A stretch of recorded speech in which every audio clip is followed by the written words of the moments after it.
Good morning, everybody. Hope you all had a good weekend and looking forward to the week ahead.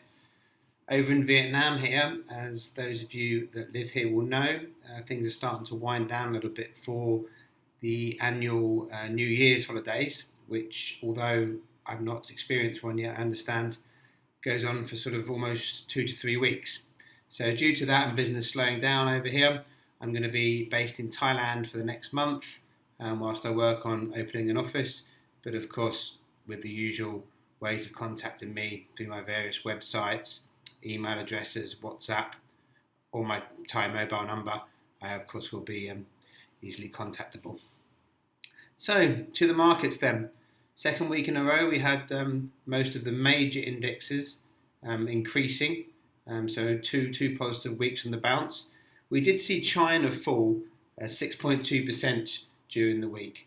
But this shows that although we have to be aware of what's going on in China, it's not the be-all and end-all, because all the other markets are up. The Dow was up 2.2%, the Nasdaq up 0.4%, the FTSE up 2.7%, the DAX 0.3%, Nikkei 3.4%. So positive territory across the board with the exception of China. So whilst we have to take China seriously and consider its implication on the world markets, it doesn't mean that there's not good buying opportunities in other parts of the world. On the currency side of things, we've still got a very strong US dollar, albeit there wasn't a great deal of movement during the week. So we've got the euro at 1.08, we've got sterling at 142.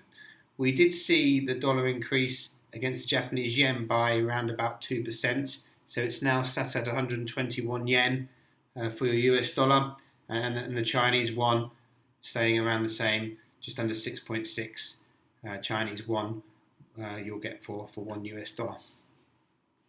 So during the week, no major stories out of the markets. We did have the Fed keeping interest rates where they are. That was to be expected. There's some commentators suggesting possibly March will be the first time that we'll see an interest rate rise. I think as long as the job growth can continue in the way that it has so far, I think that could be probably round about right, and maybe if they looked at raising them 3 times this year, possibly a March, maybe a June or July, and then possibly once towards the end of the year, which I think is where they want to be, which is all good. On the sporting side of things, this weekend, I have to admit to not really being much of a tennis fan, but watching Angelique Kerber beat Serena Williams in the Australian tennis final yesterday was very impressive. And I found her fitness to be absolutely superb and actually quite enjoyed watching it. I'm actually doing this blog today on a Sunday due to my busy schedule tomorrow on a Monday. So I may even sit down and watch Murray tonight. So let's see how he goes against Djokovic. So I'm going to be writing my email to all of my clients and potential clients at the end of this month, which is going to cover off quite a lot of things. Just to go back to the markets again, we spoke about the Nasdaq and we spoke about it being up 0.4% the week. The bundle of four, which I know that I keep talking about, and I know I sound like a broken record, but the Facebook, Microsoft, Google, and Apple, had you owned them, you'd have been up 4.5% in the week. Bit of a difference on the 0.4 and buying the market. Yes, admittedly, there was volatility within that bundle because we saw Apple fall 4.3% and a massive week for Facebook, up over 14% due to some fantastic earnings. I'm going to, rather than speak now, I'm going to speak more in my email about why the Facebook and Apple are such huge companies and why everybody in the world should own them.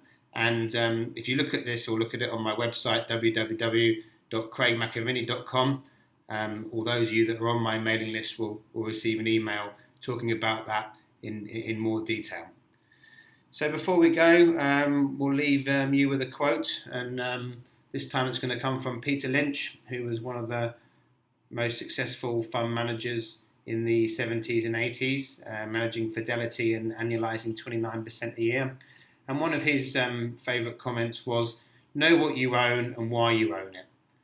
Now, I'm not here to say that some of these wonderful guys with the structured products and the hedge fund managers and these very, very clever guys with derivatives, etc., are not clever. Yes, you can make money out of those, but for me, just keep it simple.